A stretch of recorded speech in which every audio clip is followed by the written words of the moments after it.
네, 그럼 이번엔 이 정부의 주택 공급 대책이 시장에 특히 이제 우리 지역에는 어떤 영향을 미치게 될지 전망을 해보겠습니다. 대전과기대 금융부동산행정과 박유석 교수 나와 있습니다. 어서 오세요, 교수님. 예, 안녕하십니까? 예, 5년간 270만 호의 주택을 공급하겠다라는 대책. 자, 어떻게 보셨습니까? 예측하신 대로입니까?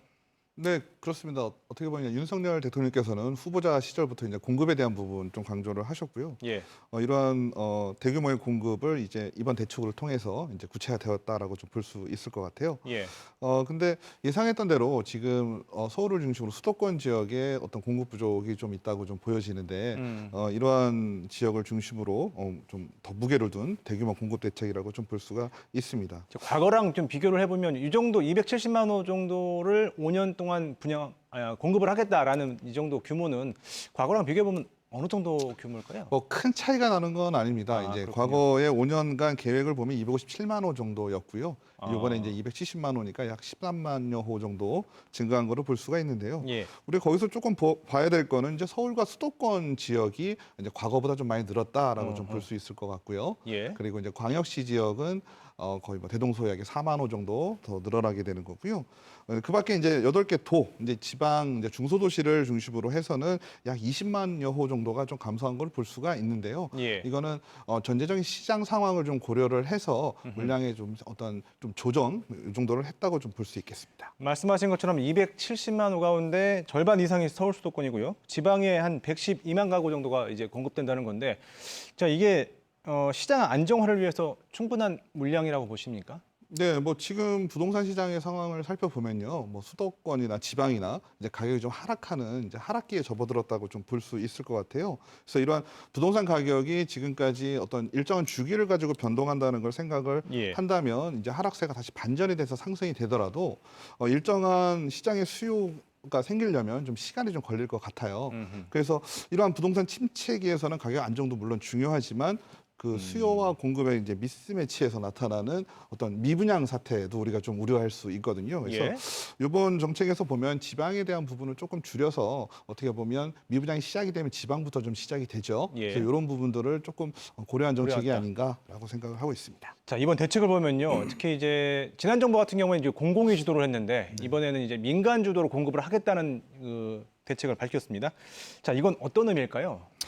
지난 정부의 공급 정책은 주로 이제 공공 주도였죠. 근데 현 정부는 이제 민간 주도로 실시를 하겠다라고 발표를 좀 하고 있는데요.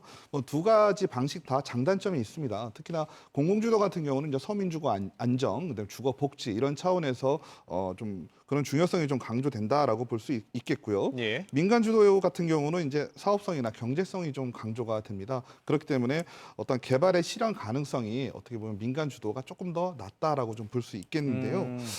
지금 현 정부의 민간 주도 개발 방식은 이제 과거에 공공 주도에서 시장의 기능이 많이 쇠퇴되었다, 시장의 예. 기능이 제대로 되지 못하고 있다라는 점을 고려를 해서 민간 주도로 가고 있는 것 같은데요. 지금의 상황에서는 민간 주도가 조금 더 나은 방향이라고 좀 보여집니다. 지금 우리 지역에서도 뭐 재건축 재개발 사업이 이곳저곳에서 진행 중이잖아요. 여기는 어떤 영향을 미칠 것 같습니까?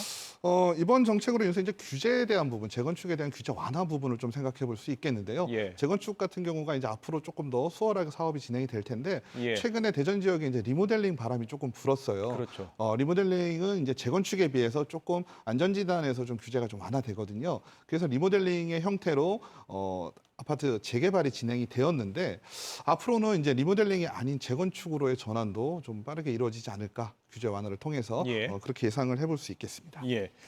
자, 근데 이 공급 대책의 관건이 결국은 이제 실현 가능하느냐 이 부분 아니겠습니까? 근데 이제 시장이 안 좋아지면 민간 중심으로 가다 보면 시장 상황에 따라서 공급이 안 될 수도 있는데 이런 부분은 어떻게 보십니까?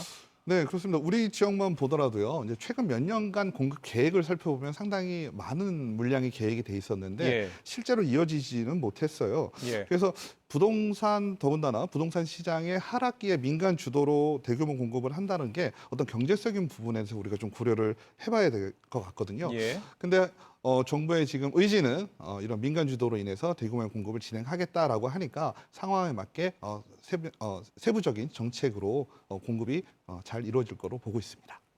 이제 오늘 이제 공급 대책은 큰 틀에서 발표가 됐잖아요. 네. 이제 앞으로 이게 현실화가 되려면 구체적으로 좀 내용이 나와야 될 것 같은데 어떤 내용이 더 필요하다고 보십니까?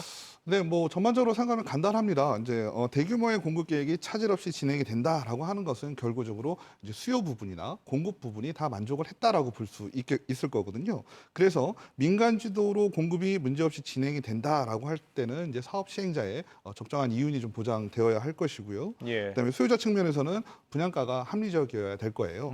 근데 공급의 측면에서 본다면 우리가 건물을 주택을 직접 짓는 직접 공사비 같은 부분에서 어떤 뭐 아낀다 줄인다는 부분은 좀 어려울 것 같아요. 예. 공급 측면에서는 직접적인 공사비보다는 이제 간접적인 부분에서 어떤 코스트를 좀 줄여가지고 시장 가격을 좀 안정시킬 수 있을 것 같은데요. 이번 대책에서도 이제 통합심의라든지 아니면 지구 지정 등의 절차를 통합해서 공급자들이 이제 수월하게 할 수 있는 행정 제도를 좀 마련을 하고 있는데요.